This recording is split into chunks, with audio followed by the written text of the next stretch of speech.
We have office assistants, Brooke and Sophia, here to explain to us complex conjugates. If I have the complex number a plus bi, it has a conjugate of a minus bi, where I'm simply changing the sign of my imaginary number.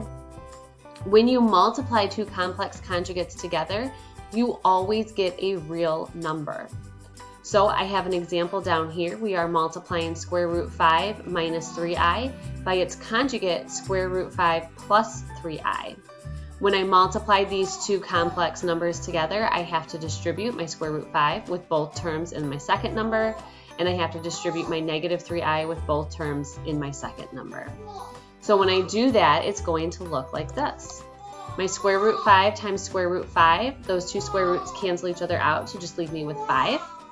And then square root 5 times 3i gives me a 3 square root 5i.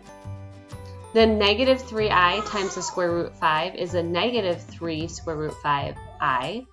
And negative 3i plus 3i, I multiply my negative 3 and my positive 3 together to get negative 9, and multiply I times I together to get I squared.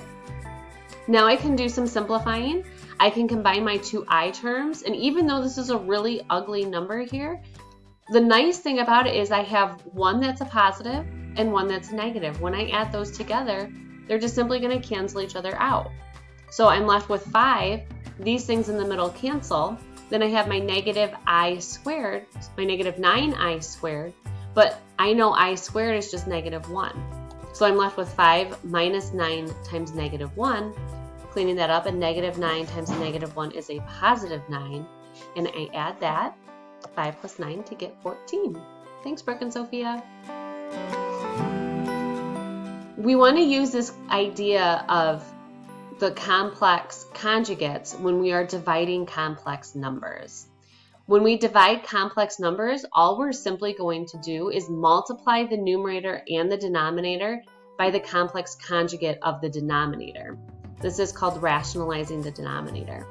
So for example, I have the problem 6 plus I divided by 9 minus 2i. So here's a complex number divided by a complex number. What we're going to do is rationalize the denominator by taking the complex conjugate of my denominator. 9 minus 2i, that complex conjugate is going to be 9 plus 2i. So I'm going to multiply the top and the bottom by that conjugate.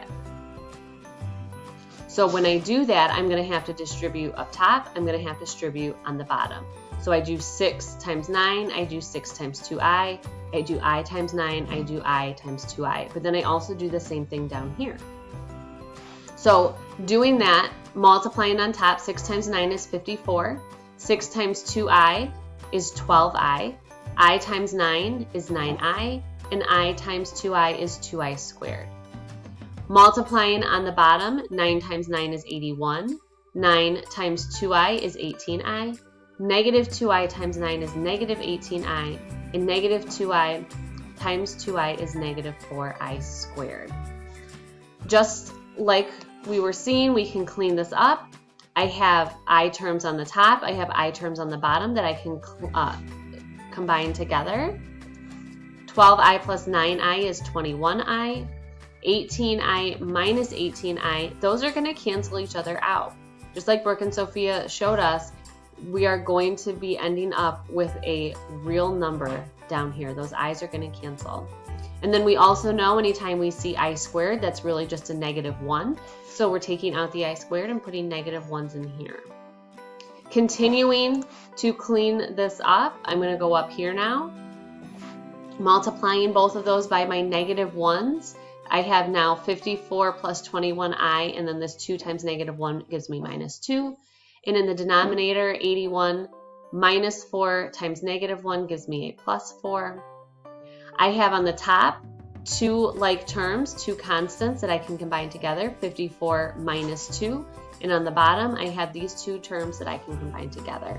So I have 52 plus 21i on top.